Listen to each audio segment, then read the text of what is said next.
From his studios in New York, it's time for Wake Up Call with Dan Tortora, where sports meets life.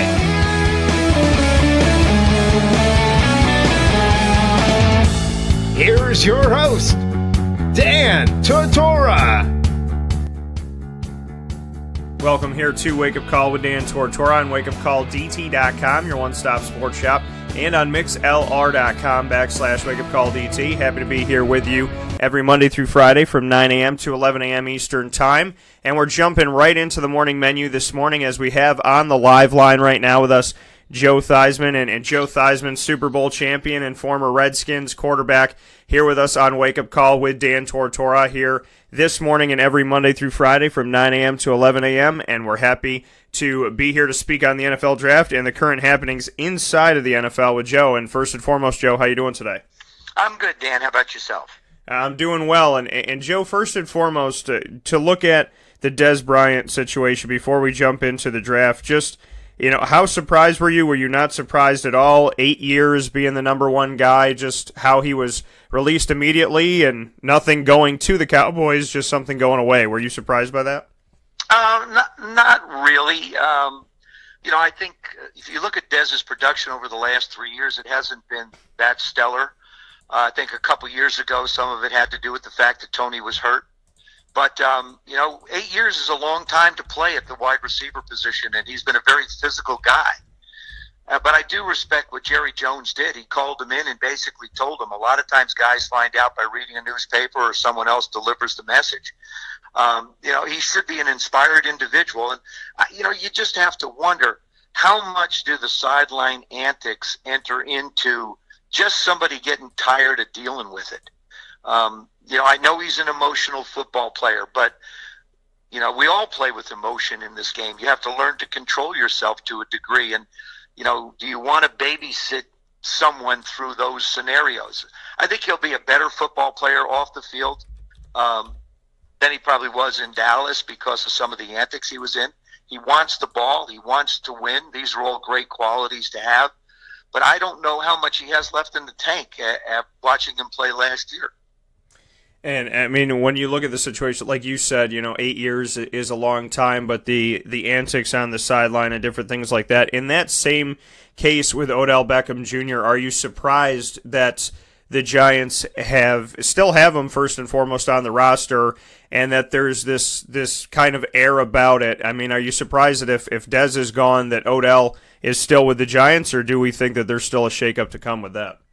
I think Odell might wind up staying with the Giants. It's going to depend on Odell because, he stated he wants to be the highest paid player in the NFL. Number one, Dan, I will tell you that ain't going to happen. Okay, so that's an absolute. There are very few absolutes in this world, but Odell Beckham becoming the highest paid player in the NFL is one of them. And wouldn't even be the highest paid, shouldn't even be the highest paid wide receiver. Quite often we look at teams that pay people exorbitant amount of money because of a need. I think there are some very good football players in this draft at the wide receiver position. I mean, go get Calvin Ridley. The economics work because the rookie cap is what it is for players. If you're going to draft in that position, if you're the Giants, I think you're in a very enviable position. You don't necessarily need to go get a quarterback in this year. It gives you lots of flexibility inside your organization to replace some key people. So, this could be one of those draft day moves that the Giants make when it comes to Odell. Speaking here with Joe Theismann, Super Bowl champion and former Redskins quarterback. Joe, when we look at, like you said, coming into what's going to happen inside of the draft, could be a draft day deal. The second pick overall belongs to the New York Giants. Where do you see them going, in your opinion? Where should they go, and where do you think they'll go? Because on my side of things, I think where they should go is different from where they'll end up going. But where do you see them in the second overall? Well, I think, like I said, there's flexibility. They could go running back. They could go wide receiver. They could go offensive, defensive line with Jason Pierre-Paul gone. You want to look for an edge rusher. I mean, they have a number of opportunities at that position to get an impact player. And that's really what you're looking for. early in the first round. I think in the first 10 to 15 picks, you want somebody who's going to come in and play football for you. And the Giants have the flexibility. I said, like I say, Eli, we think he's old, but when you look around the league at Phillip Rivers, Drew Brees, Eli Manning, Tom Brady, you've got guys that have played with a lot of experience over a lot of years and have kept themselves in really good shape. Being 36, 37 years old in this game today is more like, going back 10, 15 years, somebody being 32, 33 years old. And I think, offensive line is certainly an area where they can continue to upgrade, which was a major issue for them a year ago. So they have a lot of different areas to go. I wouldn't take a quarterback at that second pick if I was the Giants. Well, what do you think? What do you think, Dan? Well, I mean, looking at it, I think Quentin Nelson makes the most sense because in the last 2 years for them, as far as the New York Giants offensive line, number one, they haven't been healthy. Number two, they haven't put together a good job of protecting Eli Manning. So if I were them, Quentin Nelson being there, I mean, people criticize the Cowboys for what they did with Zach Martin in Notre Dame and how early they picked him up, but what he did was help establish that line and help establish that running game and protection that the team had. So for me, Quentin Nelson makes a lot of sense. Some people are saying he's the best offensive lineman that's been in the draft in years. And then Bradley Chubb, who's a guy that I had the opportunity of covering at NC State, he's somebody that's going to be sitting there at number 2 at the defensive end position. And like you said, without Jason Pierre-Paul, you bring in a guy like him. I mean, that's how you win championships for inside the trenches. You start with the offensive and defensive line. So I feel that they might lean toward quarterback or be enticed to take Sam Darnold, who I think is going to be there at number 2. But for the best for the Giants in the future, Bradley Chubb, Quentin Nelson, they make the most sense for them. I don't know if they're going to go there. It's the sensible pick, but I don't know if they're sold on Davis Webb. And with this being a deep draft of quarterbacks, I could just see them going Sam Darnold at number 2, which I don't ultimately think is the right decision right now. Well, no matter who it is, they're going to sit for at least a year or two. So you've bought yourself some time if you don't take a quarterback. I agree with you. I think O-line and D-line are two more primary needs for them. Wide receiver and running back also would be one. Again, it brings Odell into play if you're talking wide receiver. Yeah, absolutely. And when you go from here, the Browns keeping with this drafted first couple picks, speaking here with Joe Theismann, they have number 1, they have number 4. I originally thought that they could wait until number 4 to get Saquon Barkley. I've changed that. I believe he's going to go number 1 to the Browns. What do you think about their situation at number 1? Do you take Saquon Barkley? And then secondly, with that number 4 pick, do you go for Bradley Chubb if he's there, or do you go for a quarterback? If you're the Cleveland Browns, you're in a great position, but how do you treat that position at number 1 and number 4? See, I agree with you. A lot of people talk about taking the quarterback. I think the top 4 quarterbacks in this draft, there's not a whole lot of difference in them. Whether it's Josh Rosen, whether it's Jason Allen. Now, Josh Allen. Josh Allen has sort of moved down the ladder a little bit, and people are concerned about the completion percentage at 56% at the college level, and I think they should be. Sam Darnold is another one. Lamar Jackson's intriguing, but I don't see him up in that top 10. And, of course, Baker Mayfield, sort of like the personality in this draft as far as quarterbacks go. He's got a great personality, great production, Heisman Trophy winner. So he's got all those, credentials to go coming out of college, but it's a different world at the pro game. I think that they will take a quarterback. To me, Barkley would be the number 1 choice as far as I look at the Browns, because take a look at what happened in Kansas City, in New Orleans, and also with the Rams when they added running backs. It changed the quarterback position tremendously. It made it a more effective position because of their ability to be able to run the football and have the guy back there. And I think that makes a lot of sense. Yeah, Saquon Barkley being the guy that's number 1. I think if he doesn't go to the Browns, then New York has a very easy choice at number 2. But for the Browns, for the moves that they're making, I think that, like I was saying, Chubb and Barkley are the safest pick. Barkley first and then Chubb at 4. But if they are to take a quarterback, like you said, there's not too much separation, in your opinion, there's so much talk about the quarterback position more than anything else, from Darnold to Allen to Rosen to Baker Mayfield, Lamar Jackson, Mason Rudolph a little bit here, and so on and so forth. What are your thoughts on this, to go a little bit deeper into it? I know you said that Lamar is enticing, but is this a deep draft of quarterbacks from what you've seen on film and being a former NFL quarterback, or is there a little bit of an overhype, so to speak? I don't think there's an overhype because you have such a great need at the top of this draft. I mean, and not only at the top of this draft, but think of Phillip Rivers out in San Diego, Tom Brady in New England, Drew Brees down in New Orleans, Eli in New York. I mean, you've got guys in their late 30s that people have to start thinking and looking at, and it would be a great time to get somebody into the organization, give them a couple of years to get comfortable with the organization and the system, and then transition on. You know, we saw with Joe Montana and Steve Young. We saw with Brett Favre and Aaron Rodgers. There's been this transition. Browns, I think, are very comfortable with Tyrod Taylor. He's not going to – Tyrod Taylor is the type of quarterback who isn't going to beat you. That was the thing that Deshaun Kaiser did last year, being a rookie, really not understanding a lot about the professional game. He took some sacks. He threw some interceptions at inopportune times. That's why he's in Green Bay. They just felt like they wanted to move on from it.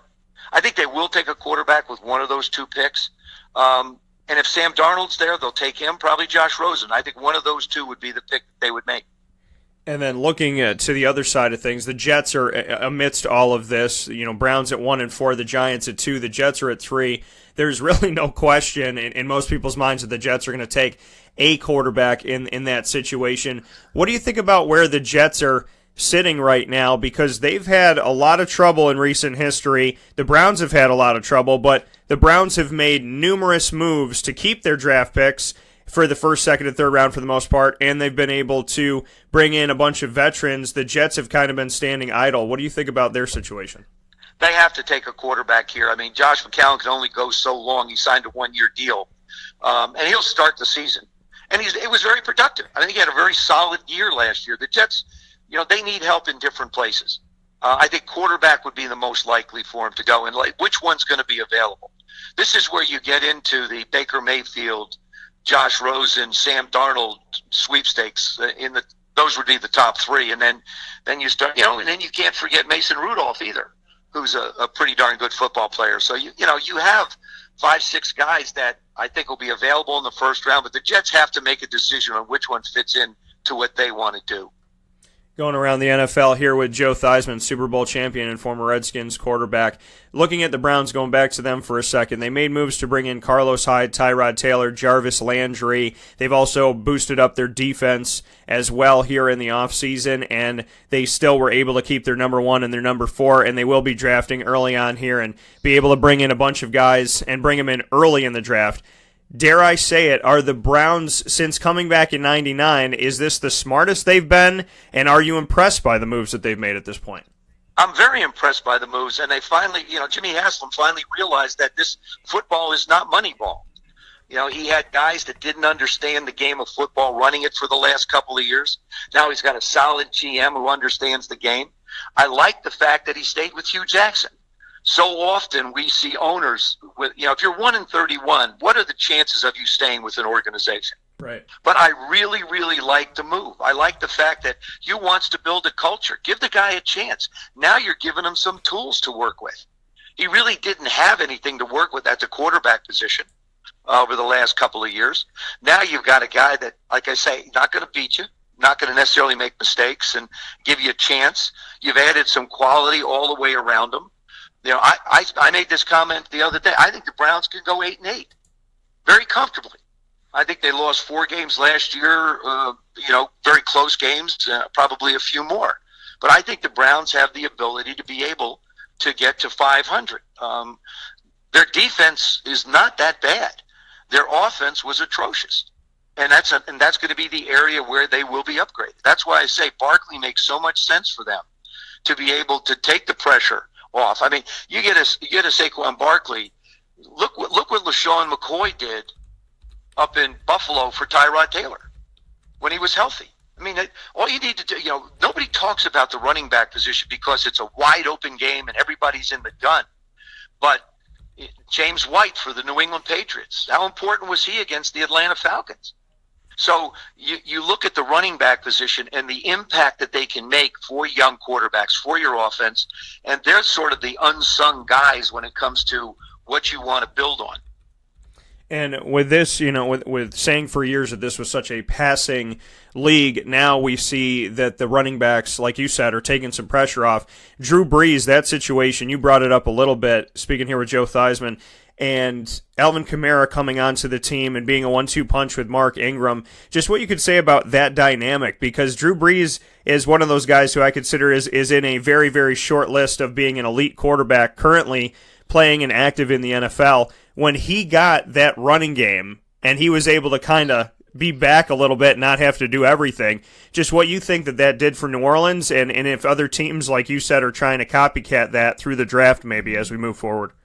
Oh, there's no question. I think, look, and like I said, you look what happened in Kansas City, with Hunt, and then you go to the Rams. I think Todd Gurley made the biggest impact. The Rams, they had Offensive Player of the Year, Defensive Player of the Year, Coach of the Year. And I think a lot of it had to do with the ability to be able to run the football.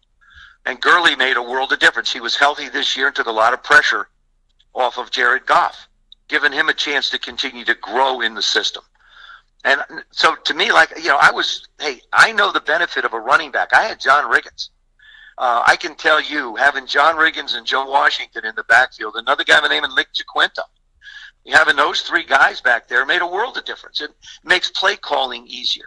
You don't get yourself in long yardage situations. You don't have to wind up with second down and 15s and having to throw almost every down. It allows you to control the game. It allows you to protect the lead. That running game is so important. And, it's funny, we mentioned New Orleans, Kansas City, and the Rams. All three of them in the playoffs. Yeah. And when we speak on elite quarterbacks, and Joe, obviously you had your time and won a Super Bowl while you were playing inside of the NFL, I've argued that there's maybe 5 or 6 quarterbacks that can be called elite in the NFL that are playing right now out of 32 teams. You could bring up names like Aaron Rodgers, Matt Stafford, Drew Brees, Tom Brady, Ben Roethlisberger, Russell Wilson. Some people want to argue in there. What would you say about the elite quarterbacks? Would you agree to that list? Is there somebody missing, and just how difficult it is, and why so many teams obviously are in the draft looking for the guy at quarterback because the list is so short at this point? Well, I think it speaks to the demand and the complexity of our game. Quite often, we've had a lot of coaching changes too. That's another thing, Dan.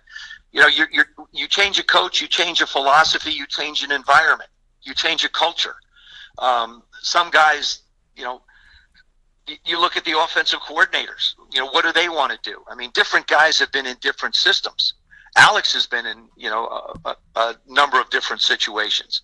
Now he's in Washington, D.C. Kirk has been fortunate enough to be in one with Jay and Mike. So actually 2. But I do think that you basically hit on the elites, but they're all getting older. Ben's another one we don't talk about. Ben talked about retiring this year. Now he wants to play till he's 100, which is great. But the bottom line is there are probably 10 guys that gives you a chance to win a championship. Maybe that's on the high end. But you have to look for the next kid that you can develop. You want that next 10, 12, 14-year guy. You're not necessarily looking for a 19-year guy. Tom Brady is the exception to the rule in every capacity. He's not a 41-year-old guy. I think, somebody stole his birth certificate and put a number on there that we all don't realize it actually happened. But he'll come back with a vengeance this year. He does not like losing Super Bowls. It doesn't sit well with him one bit, knowing the competitive nature of the individual. But you're right, there's about 10 guys, and they are the elites. But you look at the amount of time they've invested. Most of them have spent all their time with one team. That's another thing. Tom in New England, Drew in New Orleans, Aaron in Green Bay, Ben in Pittsburgh, Philip in San Diego. You look around this league, and those guys have been, and the organization has committed to them. Lots of things have changed around them, but the organization has committed to them. And the one thing that has been somewhat common, maybe not so for Drew, but their defense has made a world of difference. People have asked me, on different occasions. What is the single most important asset that a quarterback can possess? A great defense. And when we look at that, leading right into Jacksonville, a team that multiplied their wins from 2016-17 to 2018 by 4, and we're 4 points away, from going into their first Super Bowl ever and back to the AFC Championship for the first time in a very long time, and bridged the gap with Tom Coughlin, who was there the first time they got to the AFC Championship game, and now most recently, that defense, arguably the best in the country, in a lot of cases the best in the country statistically. What do you think about the Blake Bortles factor, that Jaguars defense, and are they the real deal moving forward? Well, I think they are, and I think, you highlighted the common thread, Tom Coughlin. The man understands how to win. He understands what the culture is supposed to look like. He understands what personnel is supposed to look like. I thought it was a great hire bringing him back. Putting him in the organization, I think, was a big, big plus for the Jacksonville Jaguars. You're right. Defensively, not only were they the best, but they were young and the best. And Blake Bortles now gets a chance, all that stuff about is he good, is he not good, is he an average guy, all those things get put aside now. Now you have a chance to go out and play football. You've got your contract. Now you get to focus on being a better football player. So if you look at the AFC right now, you're going to have to say the Jacksonville Jaguars have to be one of a couple, 3 teams that you believe can get to the Super Bowl. When you look at Blake Bortles and everything that he's been through, I mean, he played at Central Florida. They were told that they had no business being in the Fiesta Bowl, and then they won it handily when they had George O'Leary there as a coach. He moved forward to the Jacksonville Jaguars, was picked in the top 5 picks, and everybody was talking about Johnny Manziel sitting in a corner sulking, and spent maybe 2 minutes on Blake Bortles holding up a jersey, and then he does everything he did this year. Not only did he do that with the team, with the help of the defense, and obviously bringing in pieces like Leonard Fournette, but he did it with a tear in his right wrist that he's had for over a year and just had surgery on it after having it being injected all throughout this past season. So have we gotten to a point where we can say that Blake Bortles is a good quarterback? Are you surprised that people still critique his ability out there?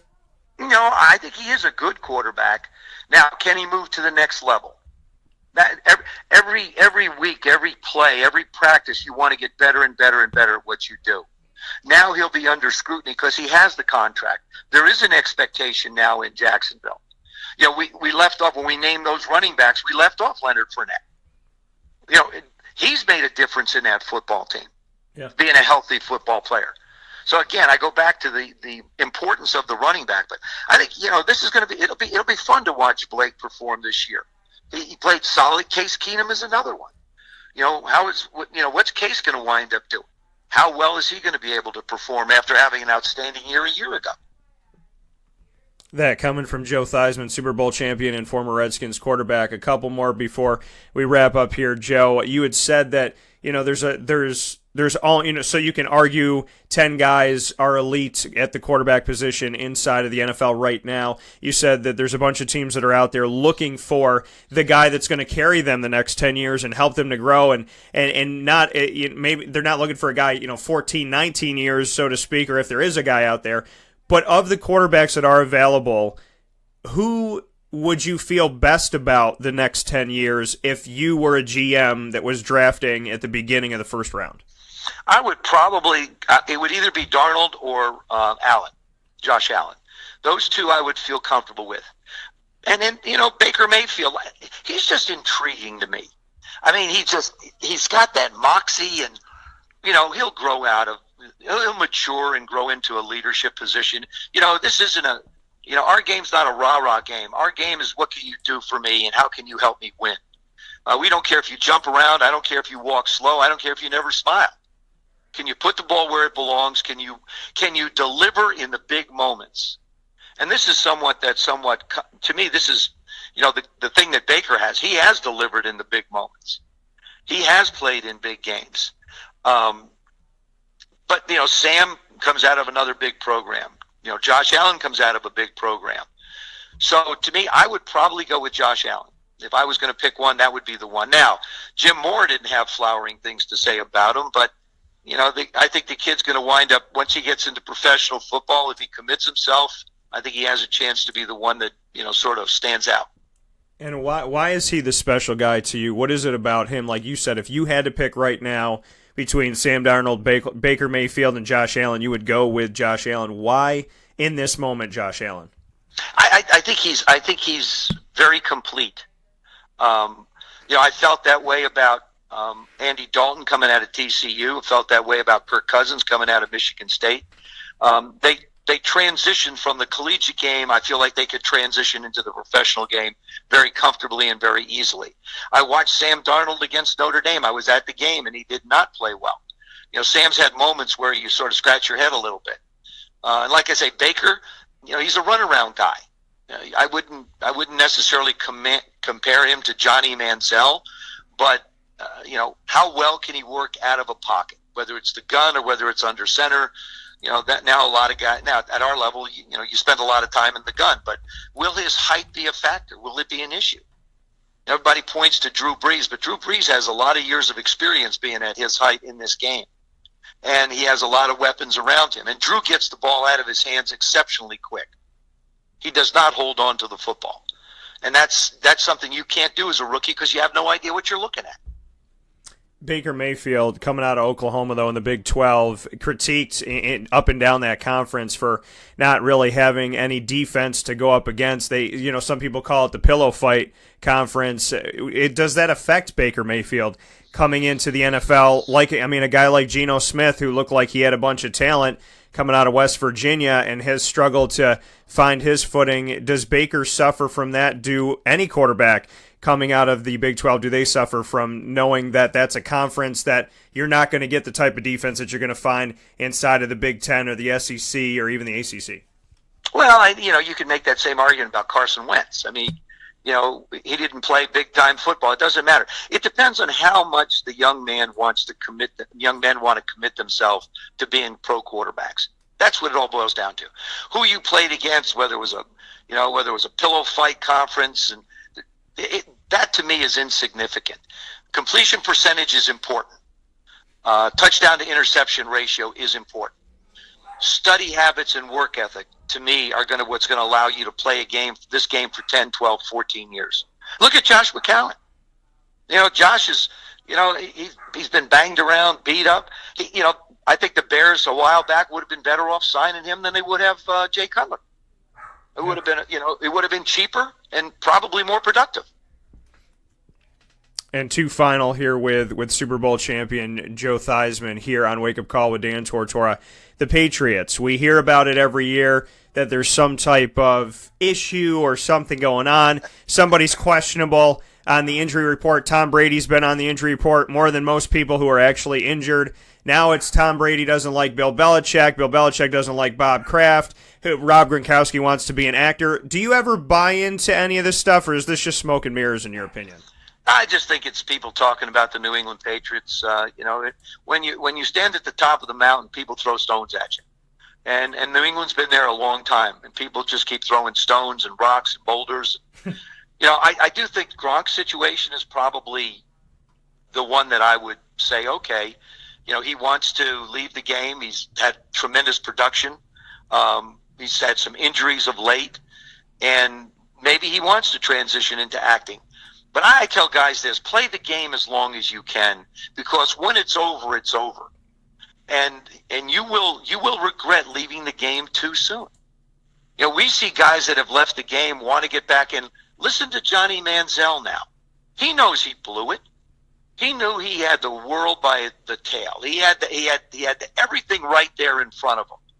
If he was just mature enough to be able to understand the opportunity that was there for him. Now he does. Now he's doing everything he can to try to prove to people that he wants back into the game, that he will apply himself, that he will have the work ethic. I think in Gronk's case, he's such a great natural talent, and he's on a football team that features his talents. But we all reach a point where you just get tired. New England's played about one season more over the last 4 years than everybody else. When you really stop and look at the amount of games the Patriots have played, they play more than anybody. Yeah. And so it gets tiring. It gets exhausting. And, Gronk's always one of those guys that lives on the edge anyway. I laugh. I just laugh at the stuff he does. I get the biggest kick out of him. He's like that. He's like that little kid that you can't control, and he has that little kid smile and that sheepish thing that he knows he did something wrong and he's hoping he can get away with it. That's very true, Joe. It's a very good analysis of Rob Gronkowski. But to look at somebody else that's treated in a totally different scope than, they're cute and they're funny and they're different. Colin Kaepernick. I know that, being a former quarterback, you obviously can look at him for his mechanics, his ability. He did get to a Super Bowl and face off against the Ravens. He made a decision to stand up for something. It seemingly has affected him, and the NFL wants to say, no, that's not why we're not putting him on a team. And then he's arguing, I'm better than a lot of guys that are there in the NFL. Where do you see this situation going, and how have you kind of taken this all in, knowing that Colin Kaepernick has not gotten a job inside of the NFL, and he is healthy, and he is waiting? What do you think about the whole situation? Well, I am not I don't own a football team. I don't know what ramifications might occur if I decided to sign Colin. He did take a stance. I do not agree, and I've said this before, I do not agree with kneeling for the national anthem. I don't believe that. I think it dishonors those men and women that have fought to defend that flag. Now, anybody can say what they want. It's their personal opinion. This is my personal opinion. And so, whether or not he can play, he's right. I mean, he's probably a better football player than some of the guys that are on rosters, but owners have to weigh the decisions not just on someone's football talent, but on the entire organization. And so, I am, like I say, I don't own a football team. I'm not privy to those meetings. I haven't, spoken to owners about it. I know my personal feelings. I know the National Football League is making great strides towards trying to do what their players can in the communities to try and move away from social injustices and some of the things that we're dealing with in society today. But as far as Cap's situation goes, that's just going to have to play out over time. And we'll see what happens. There is the Alliance of American Football, the AAF, and there is also the XFL coming back in 2020. I think the NFL, with the catch rule and some other things going on, kind of did this to themselves, create their own competition. What do you think about this? I mean, there's the conversation of Tim Tebow. There's obviously going to be the conversation of Colin Kaepernick, and if he can find a place here, and other guys that maybe have been spurned from the NFL or just it didn't work out where they were and they've been bouncing around. What do you think about the future of professional football, knowing that Steve Spurrier's connected now to Orlando, and we have the AAF and the XFL that are going to be going up against the NFL? Dan, I think it's, you're always, because of the popularity of the NFL, people are always going to try and create a league to try and, capitalize on what the NFL has been able to do and the love for football for people. I was part of the team down in the UFL, down in Orlando. Yeah, we had the Orlando Tuskers. Yeah, I was part of the Orlando Tuskers. So, I understand what happens when a new league comes in. It's challenging. The fans want to see a high level of football. And, what's the economics behind the new leagues? I think people sometimes get involved in it and they don't quite realize the amount of money it's going to take to be able to try and compete with the NFL. Yeah. Do you have a television network? Will you be on television? Will the fans come? When will you have the games? Will they fit in? Will they conflict with high school games? High school's big now. High school and college games are huge. Will the new professional leagues conflict with them? There are people out there that are staunch collegiate fans that don't care about professional football.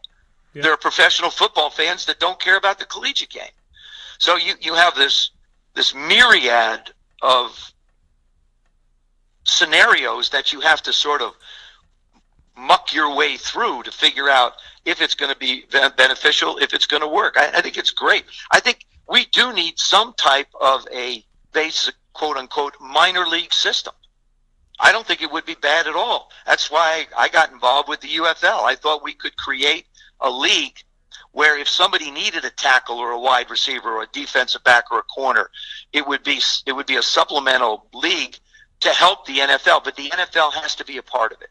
And if they're not a part of it, it's a little tough to be able to have them, take your players. And finally here, with Joe Theismann, Super Bowl and Redskins quarterback in history, I have to send this your way, and that being the fact that in finality here, Alex Smith, Colt McCoy, just what you think about the Kevin Hogan, the future of the Redskins. Are you surprised that Kirk Cousins was never paid and that Alex Smith, who I call his older brother, so what you think about Alex Smith coming in and making that money and being a part of this where he's had, somewhat of a mediocre career up and down? What do you think about the quarterback situation at the place that you used to call home? I think it's very good. I think everybody benefited. Kansas City benefited. Minnesota benefited. And the Redskins benefited. Everybody got what they wanted.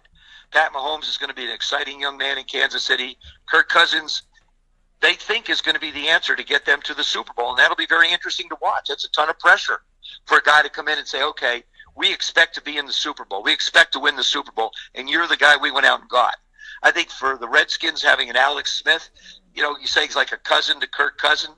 I think that, Alex had an excellent year last year. You go back 2 years ago when the Kansas City Chiefs didn't throw a touchdown pass to a wide receiver.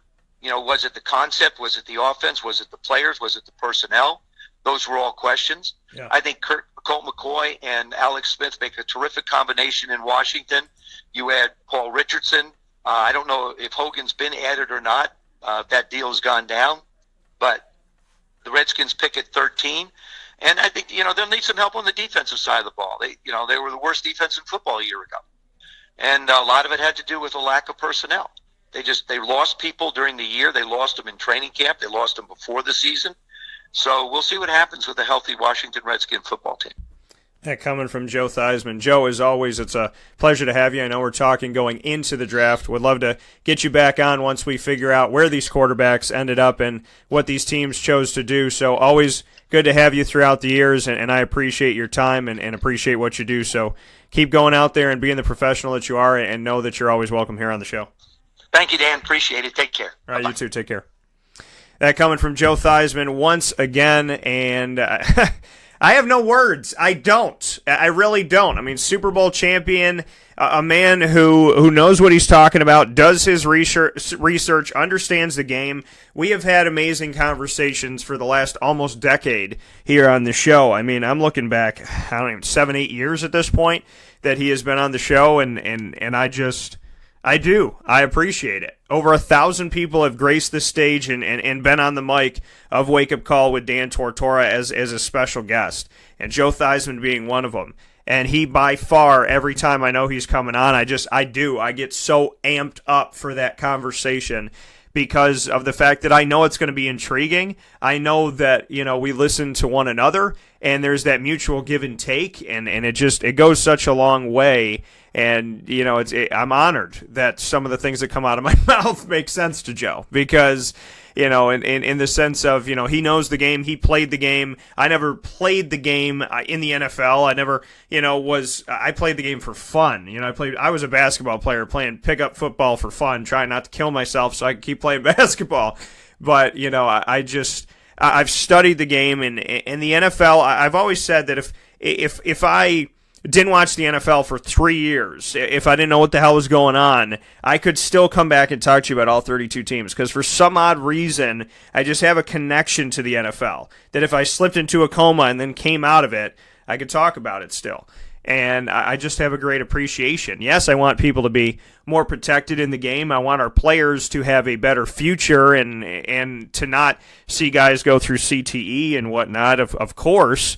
And I've built friendships and bonds with people that, when it comes to Joe Theismann, Floyd Little, Rob Drummond, Mark Jones, who played overseas, to the guys at Syracuse, Jerome Smith, Isaiah Johnson, to Mackie McPherson, Jay Bromley, Justin Pugh, Marquise Sproul, the guys this year, Jonathan Thomas, Zaire Franklin, Irv Phillips, Steve Ishmael, Eric Dungy. I don't want to see Rex Culpepper. I don't want to see anybody get hurt and definitely not have to go through CTE and the dangers that can create. And, it's hit home for me with Chris Gedney and the story around that, and it's hit home for me with Rob Drummond in our numerous conversations, because Rob's one of my best friends of the last almost 10 years, from the day I met him pretty much, about 8 years ago. So we have to protect our players, and we have to think about them first and foremost. I know that it's a business, and I know that people are trying to make money, but ultimately the health and well-being of the Joe Theismanns and the Floyd Littles and the Rob Drummonds and Mark Jones and so on and so forth of the world is paramount to me, because these people are people that I know and I respect. It's great that Joe Theismann was a quarterback. I don't want Joe Theismann to be in a nursing home with dementia, staring out a window, unable to speak. And that's something that the NFL has to look at and to understand, is that that is the number one thing that you have to take care of, is safety. Number one, and that is safety of going into the stadiums. That is the safety of knowing that people can go and sit down and not have to worry about anything in the world we live in today. So that safety starts all over the place. It starts with checking bags and this, that, and the other thing. It starts with checking the stadium, having the right personnel, having the right law enforcement there, and then on top of all of that, it comes to checking the helmets and how the game is played, and I can't believe that there used to not be a rule on targeting. There used to not be a rule on helmet-to-helmet contact, and how you could knock somebody down and take somebody out of a game, and now there is. But there's work to be done. I love the NFL. I love the product.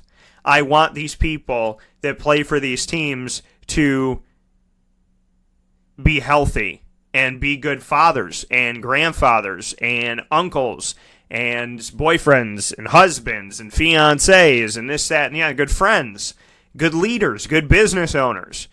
I want them to have a life after football, and that comes with making sure that we take care of them while they're playing. So a big thanks to Joe Theismann. Like I said, I just, every time he comes on the show, I'm so excited. And, I am a little kid in this business in the sense of I will always appreciate what I do.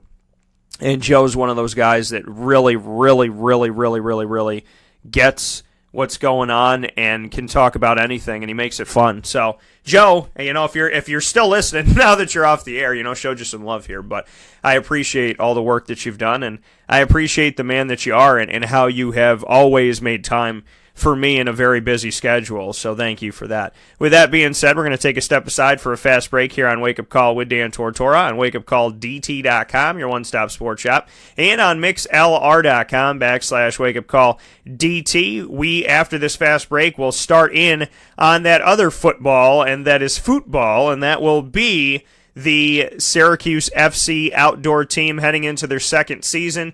Jake Colbrenner will be joining me, and then Ben Raymond in just a moment.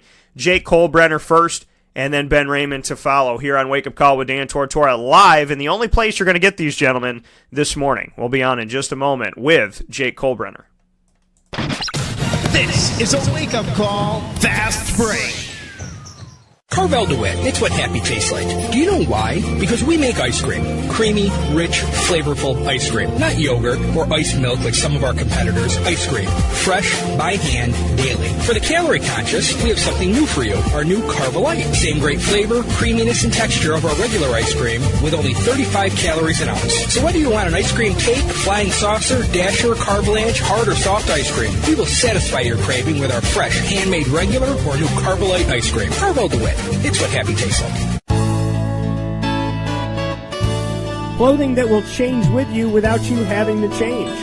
DreissigLady.com, DREISSIG Lady.com. With the Bamboo line Relax Fit clothing as well as the Athletic Fit clothing, DreisigLady.com is fit for any woman, any time of the day, anywhere.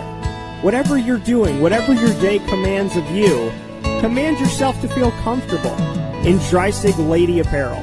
DREISSIG lady.com. For all the women out there, feel good in what you're wearing. And don't feel like you have to constantly change throughout the day. Whether you're a stay-at-home mom, a business owner, going for a jog, going for a meeting, or just relaxing at home, DreisigLady.com is the right fit for you. DREISSIG lady.com.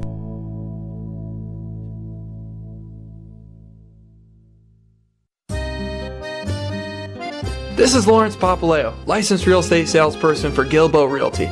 Call our home office at 315-752-9513, or better yet, call or text me directly at 315-748-2524. Let me ask you a question, Lawrence. If I needed you to help me buy a house, find the right place, could you help me do that? Joe, I'll help you find your dream home. You don't ever say my name on the radio, never. If I needed to sell a house, could you help me go about that the right way? Yes, I can. How do they get a hold of you? Call me directly at 315-748-2524. But you also do the commercial property. So if I got a business, couple businesses, got to take one here, move it over there, do this, do that, are you going to help me buy and sell my commercial property also? Yes, sir. I like that. What's my name again?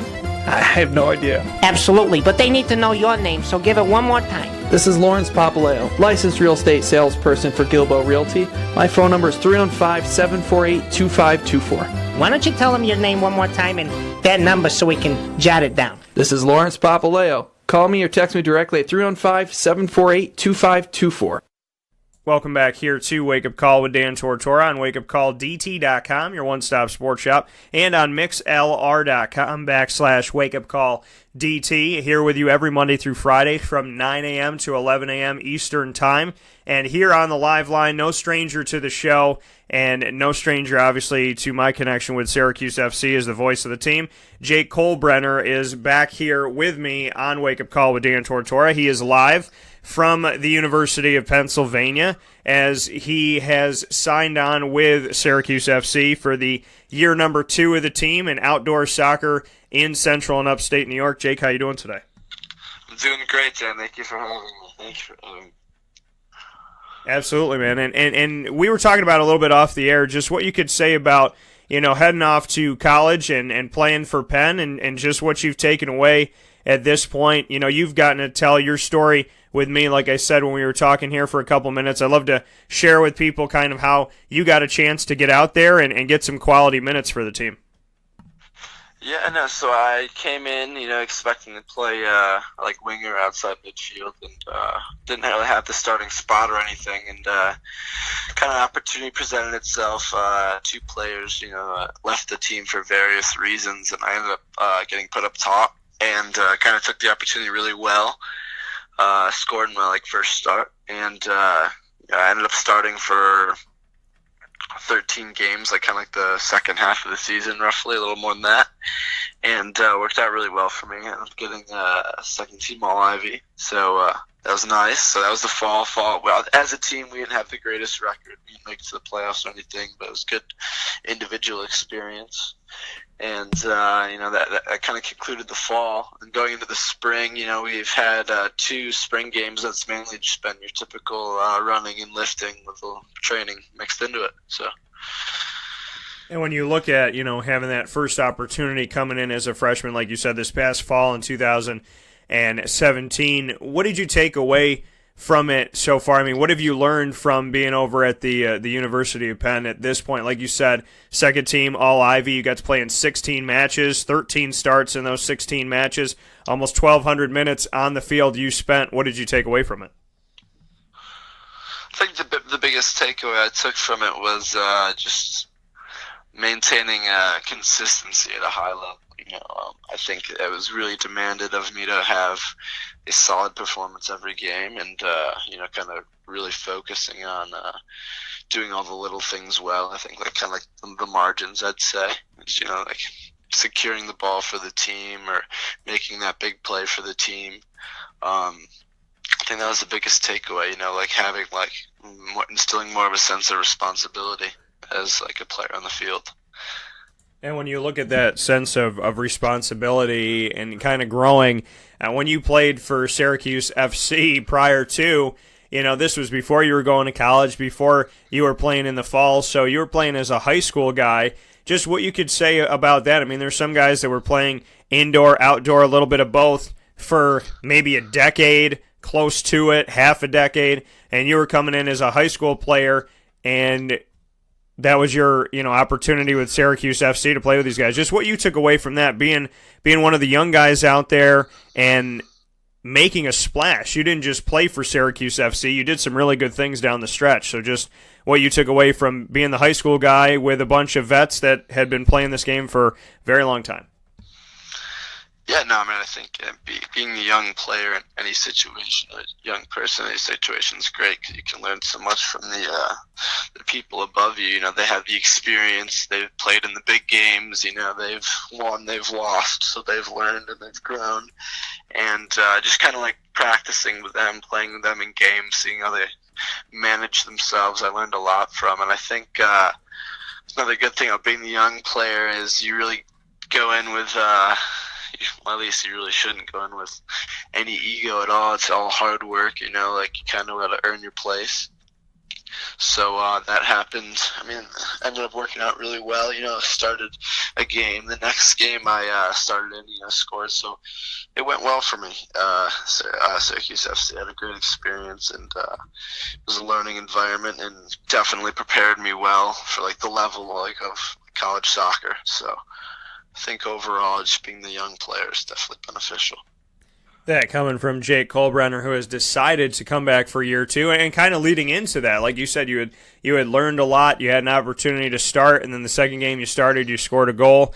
Just what you could say brought you back to this team, what you liked about the experience, the environment, the culture, just why another year with Syracuse FC was the right thing for you. I think above all else, I mean, the opportunity was there. I wasn't really sure what it was about last year, of course, because it was the first year of it. But I think the biggest thing for me is how I take soccer very seriously. I want to do that as long as I can, and to play at a high level over summer is difficult to find. I mean, just so happens that when that becomes more realistic, it's about 20 minutes from my house, so I can't complain about that. But I mean, going into it, I wasn't really sure about the level and all that stuff. And I got in there. I've grown so much as a player. You can't exchange playing in a game at a high level anywhere else. You can train as much as you want on your own, but you can't replicate that actual game time and just practicing with 20, 30 guys. So I think that level, the team, I made some great friends that I still keep in contact with to this day. It's a great group of guys as well. So I think overall, I was just kind of really excited. It was really just a no-brainer. I'm going to be in Syracuse this summer and playing soccer. So it was a really no-brainer going back to Syracuse FC. And like you said, the level of play, you wanted to get that. And you said, there's not a lot of places to get that type of level of play in the summer. Just how you would describe the level of play. I mean, Syracuse FC was in their first season of competition last year. They're going into their second year this year in 2018. What can you say about the level of play and how that pushed you? How high is their level that they expect and the teams that you've gone up against? I mean, I think that you look at all the players that are on our team. All successful college players, even further professional players, indoor and outdoor. No one's really there to just kind of mess around and not take it seriously. We want to maintain a high level in practice, and we want to be successful in games. We had some very big wins in games, and we tied the last game. We tied the team that won the league, or I qualified for playoffs or something like that. But we could play first season. We could play with any team in that division. We had some unfortunate results, but I would be more disappointed if I did that and it wasn't taken seriously by all the players and stuff. But it definitely is, and the levels highly maintained. So I know that I'm going there. I'm going to get better. Every training session, it's going to be a tough training session.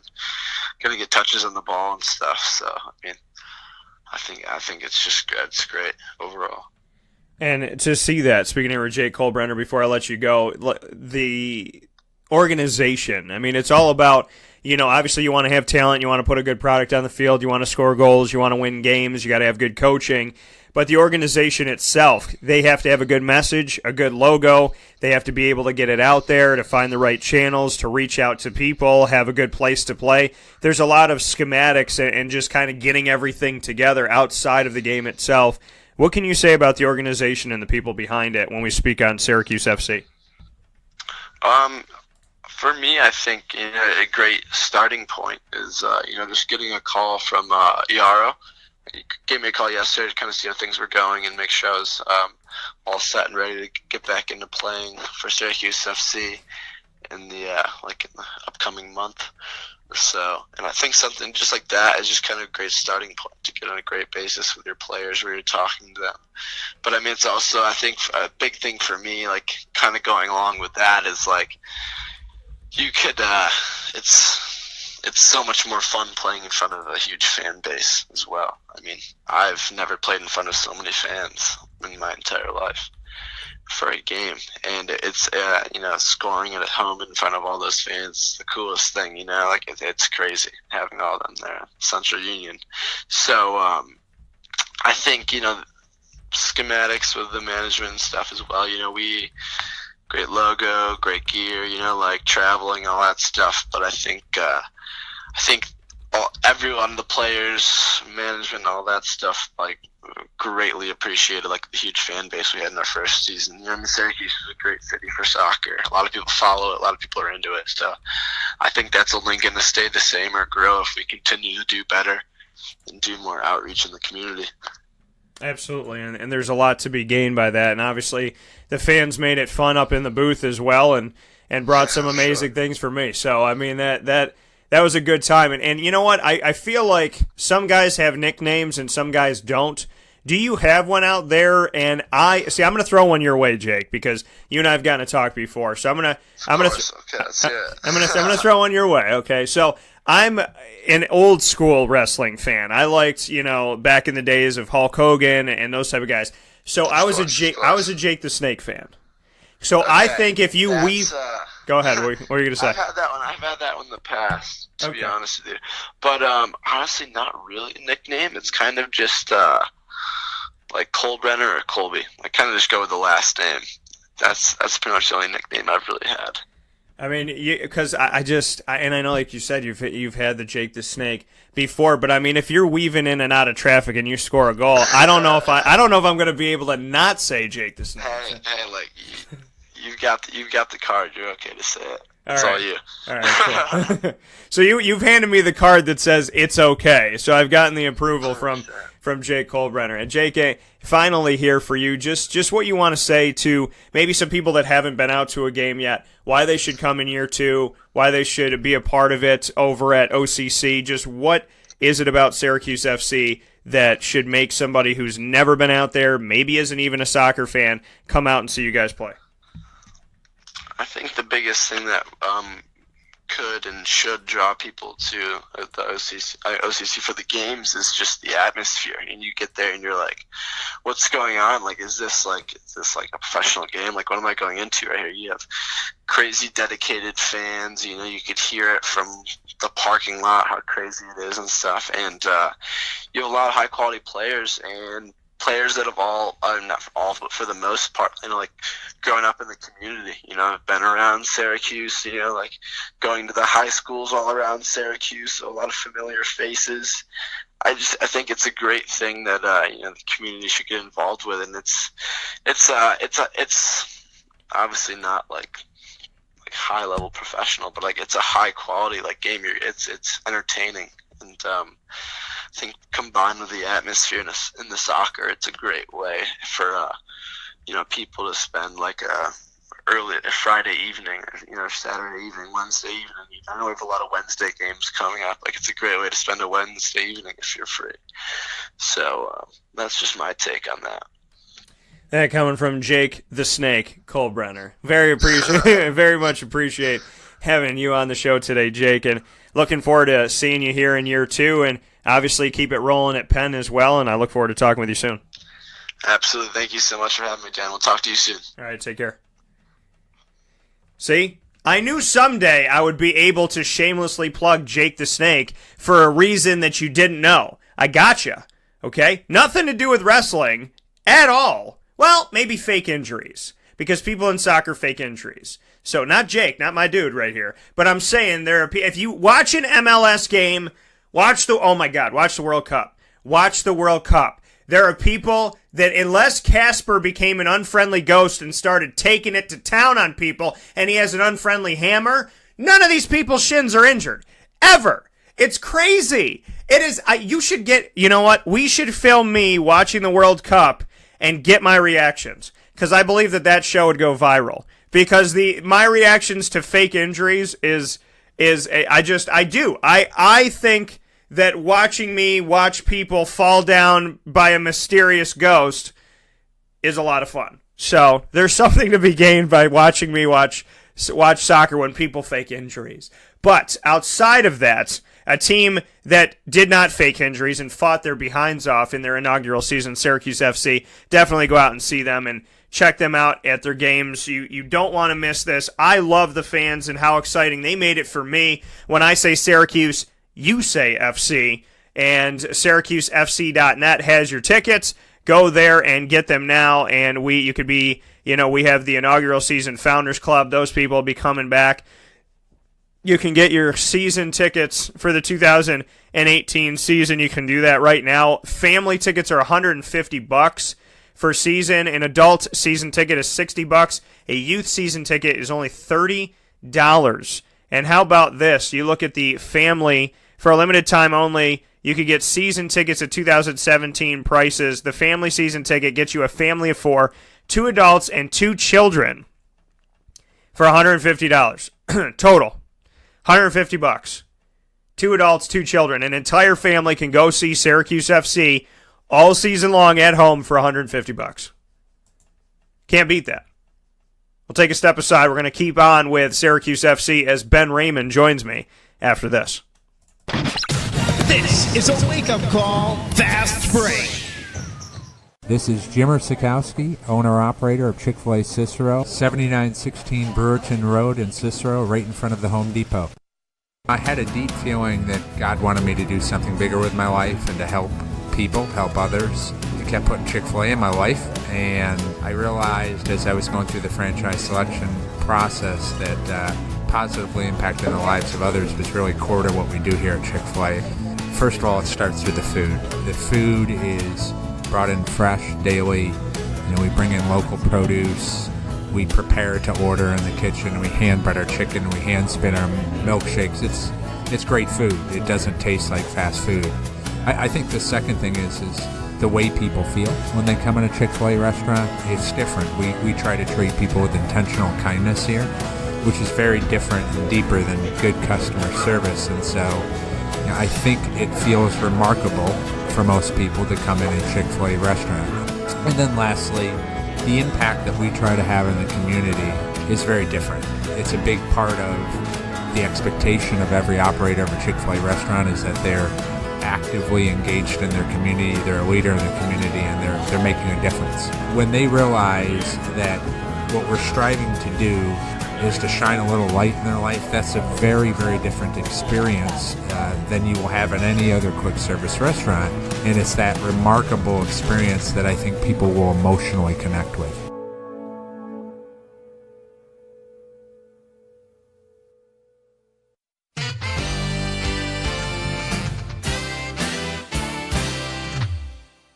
Hi, this is Domenico Vitali, owner of Giovanni's Formal Wear, where you look great and feel even better with our renowned tailoring and alteration services on any suit or any tuxedo from anywhere.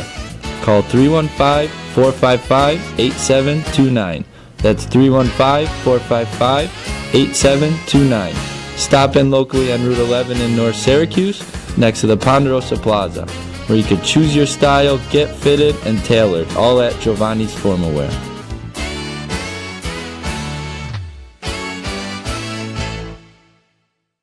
I'm George Townsend of Honda City with some good advice when buying a new car. The true cost of owning a new car is determined by the appraised value when you trade it. No vehicle appraises higher than a Honda. Next, look for low APRs and deep discounts. You also want low maintenance costs and great fuel economy. That's why my advice to you is to buy a new Honda. Looking pre-owned, visit our Honda Certified Used Car Center. Honda City, 7140 Henry Clay Boulevard, Liverpool, or HondaCity-CNY.com. It would be a pity if you don't shop at Honda City. For all of us that have always wanted our favorite restaurant to come to us, it's now a reality in Central New York with It's a Utica Thing, with Utica Pizza Company bringing their wonderful recipes that they've handed down through generations to you, to your event, to your business, to your home. It's a Utica Thing, proudly bringing Utica Pizza Company on wheels to your location. Call 315-738-8946. That's 315-738-8946 to bring Utica Pizza Company to your doorstep with It's a Utica Thing. Welcome back here to Wake Up Call with Dan Tortora on wakeupcalldt.com, your one-stop sports shop, and on mixlr.com/wakeupcalldt. Proud to be here with you this morning and every single Monday through Friday from 9 a.m. to 11 a.m. Eastern Time here on the live line here on Thursday, April 19th. Is Ben Raymond. Ben Raymond, no stranger to the show, whether it's Syracuse FC, the Syracuse Silver Knights. We find some time to talk, and I always appreciate him taking some time out of his schedule to join us here on Wake Up Call with Dan Tortora. Always a pleasure to have Ben on the show. So year 2 for Syracuse FC is rolling around, and Ben has decided that he wanted to be a part of the team, and the team has obliged that and said, let's make it happen. So with that being said, signing back on with Syracuse FC and returning for outdoor soccer in Syracuse for this second year in the 2018 season. Let's bring him into the show to discuss that and so much more. Ben, how you doing today? I'm doing great. Thank you for having me. Absolutely. And what made it the right fit? What made Syracuse FC a place to return to, in your opinion? There's a lot of reasons, but to start, it's a fantastic organization to play for. Starting with the fans, the fan base is really incredible, especially for upstate New York. The coaching staff really did a great job last year. They were really enjoyable to play for. The management was extremely professional, extremely organized. And the medical staff and training staff were the same. It's a top-notch organization in the league, and it makes it an easy decision, especially when you're from Syracuse, to want to stay and play for this team. And when you look at that, you brought up the organization, and like you said, top-notch, just how it was handled in the front office. Just what you could say about how important and how vital that is, because we hear about coaches, we hear about players. We don't always hear too much about the front office and the people that are, doing the dirty work, so to speak, day in and day out off of the field. What can you say about the organization and those that comprise it, and why this is such a good organization from that standpoint? Oh, well, there's again a lot of reasons, but there's a lot of passion behind the management group. They really truly care about the team. They care about the direction the team's going in. And without them, there's no players or coaches. And Yarrow just does a fantastic job. He's insanely organized and very diligent in his work, and I think he really does a great job with the whole organization. And having this organization be here in Syracuse, New York, and have an opportunity to move forward into year 2. I spoke with Jake Colbrenner just a few minutes ago about this team and about being a part of the NPSL and the level of competition. What can you say about the level of competition that was on your team, practicing against your guys? What can you say about year number 1, and were you pleasantly surprised, or was it right on par to the type of competition you felt that you would get when we were looking inside of the franchise for Syracuse FC? It was good. It was good. We had a good mix of players. Definitely some surprises. Jake being one of them. He's a younger player, but Jake's a baller. He really came onto the scene for us and scored some really good goals. And I'm excited to play with him again in the future this season. But there's some players that I grew up playing with for a long time that I was familiar with, and to be able to continue to play with them at a high level in Syracuse is really great.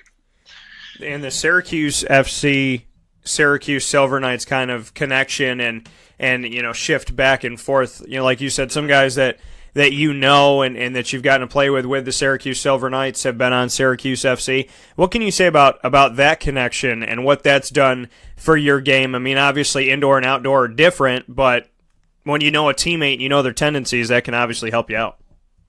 Oh yeah, it's now I'm playing with a few of them year round and training with them year round. So last year being my first year with both teams, I was kind of new to playing with players like Nate, and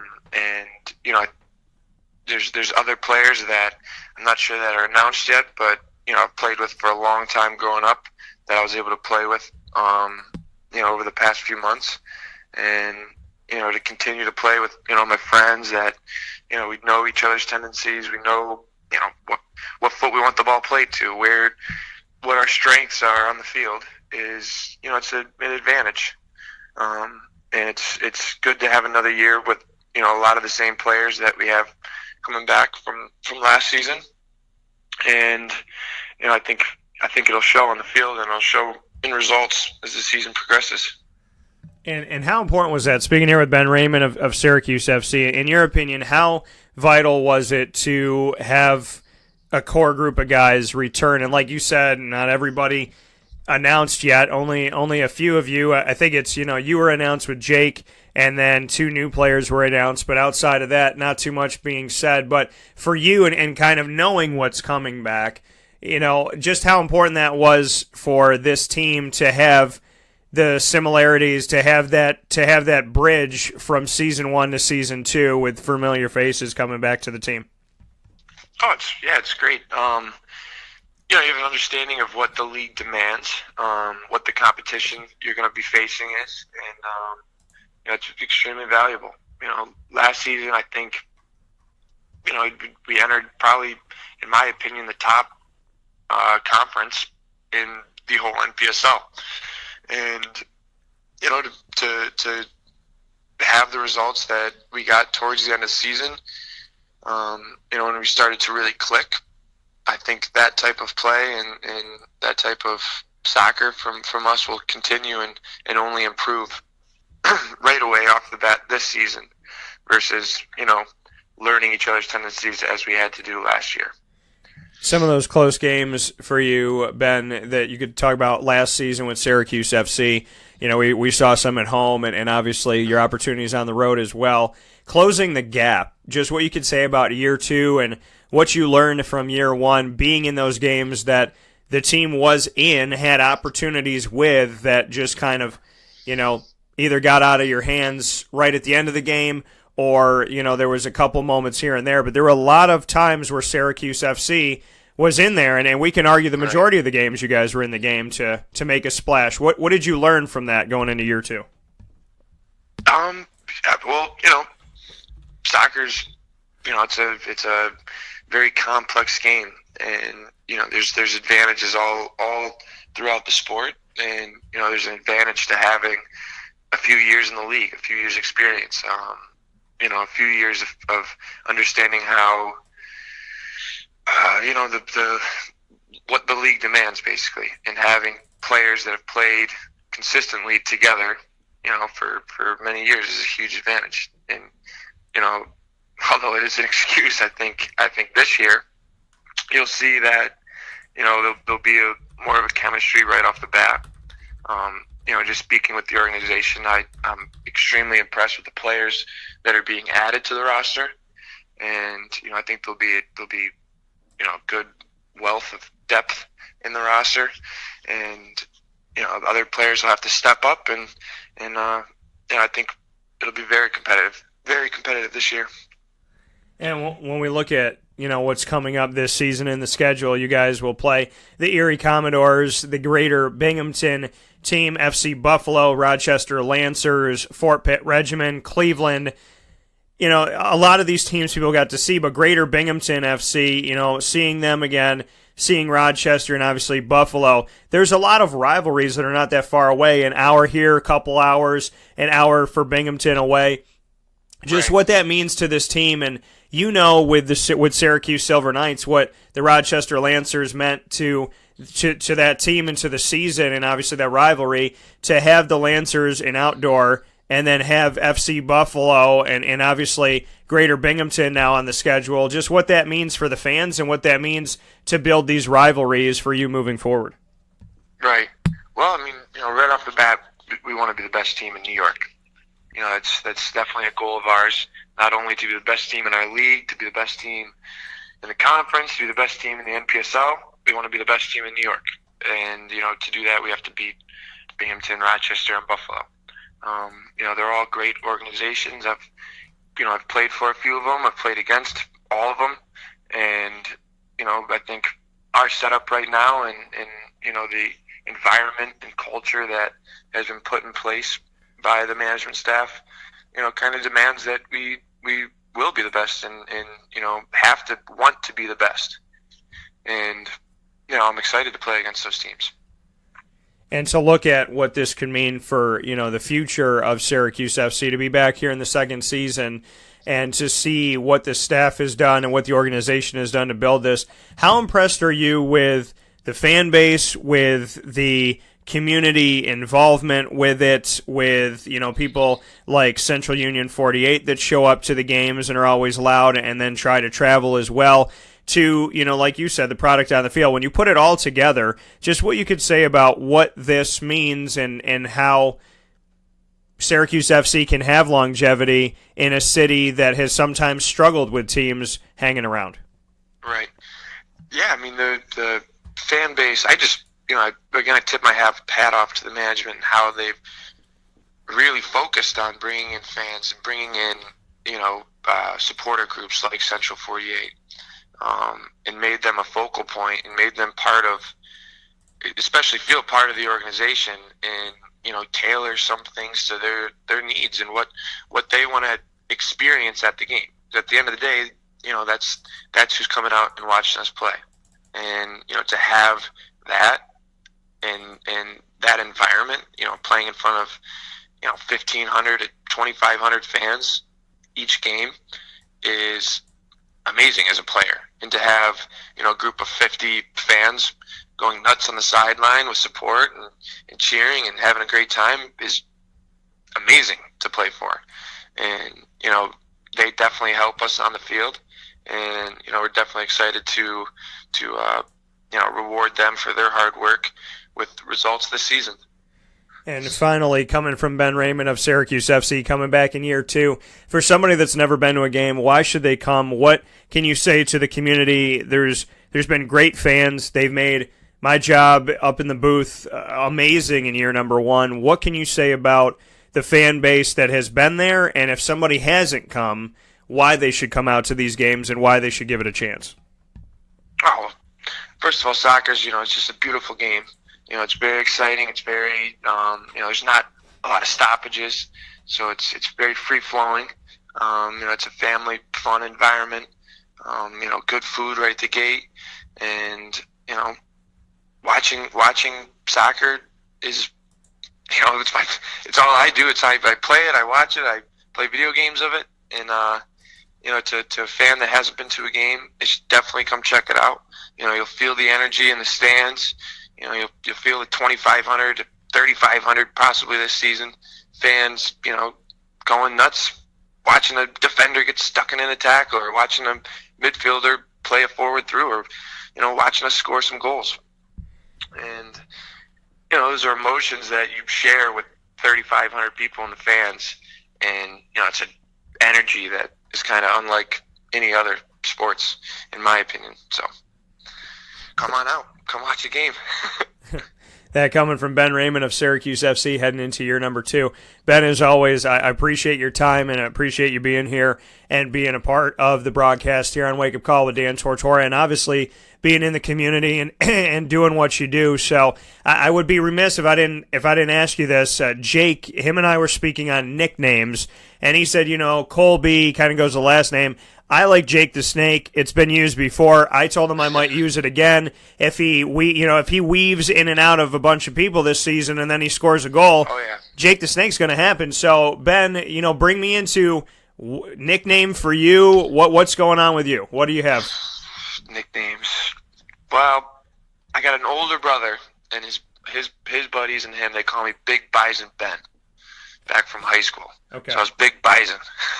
Big I'm Bison. not sure how it started or how it relates to me or my play, but Big Bison. I already got it. You help out on the team, right? Whether you score the goal or you assist the goal, I say leading the charge, Big Bison Ben. That's it. We're done. I love it. Perfect. We've done it. So Big Bison and Jake the Snake, we're keeping with animals here. So I guess the animal motif, I'm going to have to go get a thing of animal crackers and put them out in front of me and try and figure out who fits what, I guess, at this point. Perfect. Well, I appreciate it as always. Thanks for spending some time, and I look forward to talking with you soon. Yes, thank you. Thank you. Thanks, Ben. Bye.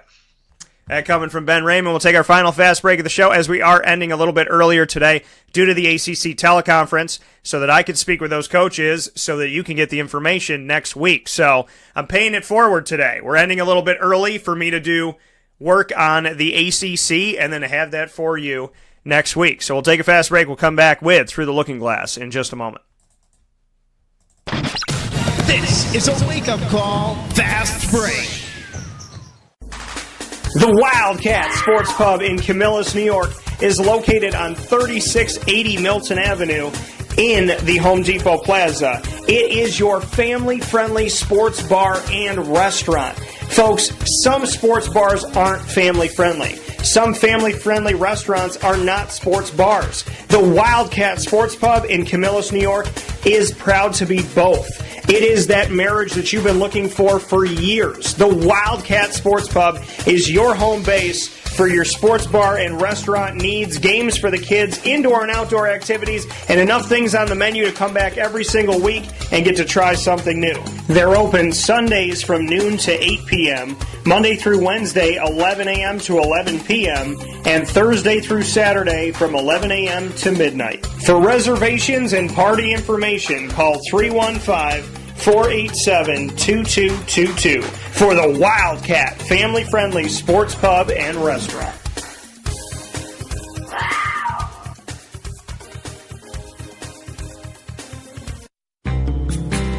The Pen and Trophy Center on 111 East Willow Street in Syracuse, New York, has been making memories for Central New York for over 60 years. It has the trophies for your teams, and when you walk in there, it's so much more than just that. When you walk into the Pen and Trophy Center, you are immersed in the reality that anything can be customized, anything can be engraved, whether it's for your anniversary, your wedding, your bar mitzvah, your birthday party, whatever you want to do with that memory, that watch from grandpa, or that bracelet from mom, or that wedding ring that's been passed down through your family. If you want to get something engraved with a memory to last a lifetime, the Pen and Trophy Center, 111 East Willow Street in Syracuse, New York, where memories are made and where memories last a lifetime.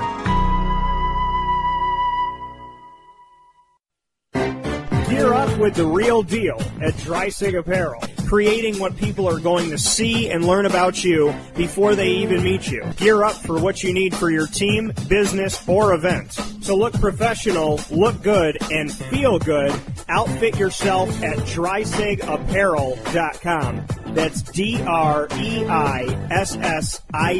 Apparel.com. The only place to gear up with the real deal. What's the universal language of a fan? Clapping your hands. With Fan Hands, the ultimate sports fan accessory, find your team color, slip them on, and start cheering on your favorite team with 11 different colors, always in stock on fanhands.com, where you'll find the ultimate sports fan accessory. Real fans wear Fan Hands. Utica Pizza Company spells family. Your family, my family. their family. The recipes that they have shared with each other throughout the years and have now been so gracious to share them with us. I can sit here and talk with you about all the great things that are on the menu.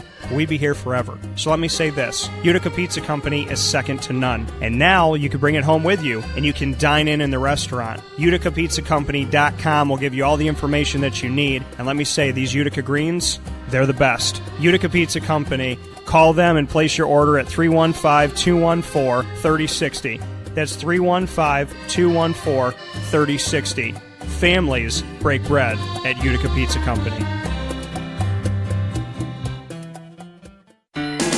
Hi, this is Kira from Looking Glass Events, where we're always giving you a reason to celebrate. Whether you have a small business, large business, personal event, or wedding, we are available to plan and coordinate your dream event to life. Every detail, every step, Looking Glass Events is working with you all the way. Call us at 315-702-4653. That's 315-702-4653. Or contact us through our website, lgweddingsandevents.com. Looking Glass Events, giving you a reason to celebrate. Welcome back here to Wake Up Call with Dan Tortora on wakeupcalldt.com, your one-stop sports shop, and on mixlr.com/wakeupcalldt. Hope you're having a great day and a great week. Why is there snow in central New York? It is April 19th. It's April 19th, okay? Easter already happened. We're heading toward Mother's Day. Spring should have already sprung. Summer is June 21st. I just want to let you know, okay? If it snows 2 days from now, that means that spring only has an opportunity at maybe 2 months of being here. Maybe 2 months. That's it. I feel like Lewis Black. I'm throwing my hands all over the studio. I'm like, brr, brr, brr. So I can't. It's too much. I don't like it. I love snow. I'm ready to put some shorts on and be in the sun. I'm ready to feel comfy, right? Put a little sweatshirt on, shorts. I don't want to wear my winter jacket anymore. And I don't want to be like, do I wear sneakers or boots? I don't want to do that anymore. I'm done with boots. They're too heavy, too much. I don't like it. I'm not doing it. With that being said, and no connection to what I'm about to say, when it's time to get into Through the Looking Glass, a deeper look at a trending topic, proudly brought to you by Looking Glass Events.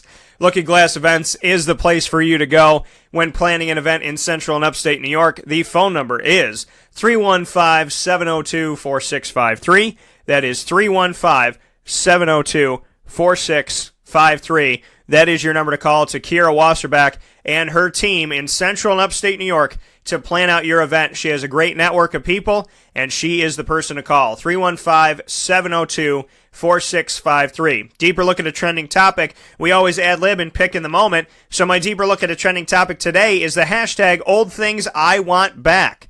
That is the hashtag trending on Twitter right now. It's the number one thing on my Twitter. It's 20.3 thousand tweets.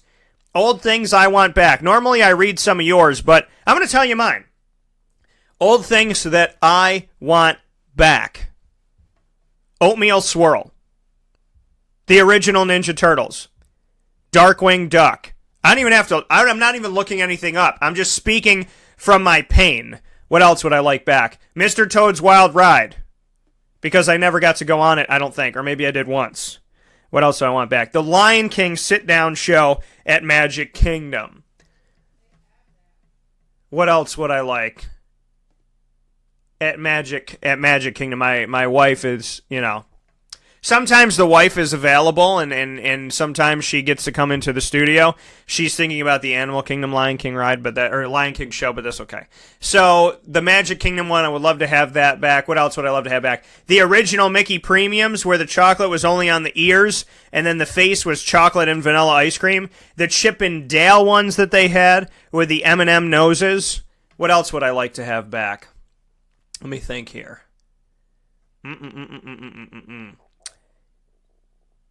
This is tough. The original Ninja Turtle movies. I would love to have those. Neapolitan pizza. What else? There's so many things that I want back. It's so sad because I haven't had to really think at all about this. I'm just speaking off the cuff. But yeah, old things that I want back. Oatmeal Swirls at the top of that list. The oatmeal that you used to buy, and they'd have like the different colors, and you'd swirl it in there, and they would taste amazing. Yeah, I want those back. Definitely want those back. What else would I want back? The thing that they used to have at the Pond Street Wegmans, where you could put your groceries on the belt inside of Wegmans, and then it would take it around the belt to the outside, and I always wanted to sit on it and then go through the little window myself and end up on the outside. But my mom wouldn't let me because she didn't want me to get hurt. So old things I want back. There's a lot of them. I think that I've barely scratched the surface and probably could do a show about it, and probably an annoying moment of the week about it tomorrow. We'll see. Tomorrow morning, annoying moment of the week at 9 a.m. Eastern Time. 9:30, Significant Soundbites, live in studio with John Newman, owner of Newman Sports Cards. I'm a massive sports card collector, and we are going to finally have the sports card conversation that I've wanted to have for years. John Newman's going to join me in studio to have some fun with cards and their connection to the sports themselves, and we will obviously be talking about the NFL coming off of that. So, thank you so much for tuning in. It is a week until the NFL draft. It is a week until Infinity War, so go to superpoweredpop.com and start listening to our shows, and superpoweredpop.podbean.com with the brother show of Wake Up Calls, so to speak, the entertainment show. And tonight, we will have the NFL schedule officially released, and you will know who your favorite team is playing and when tonight at 8 p.m. Eastern Time. So this Thursday is a big old Thursday, April 19th. So thank you for tuning in. Thank you for being a part of the show. Facebook at WakeUpCallDT, Twitter at CallDT, Instagram at WakeUpCall_DT. Plenty more to come. WakeUpCallDT.com has it all, and I'll talk with you tomorrow morning. God bless.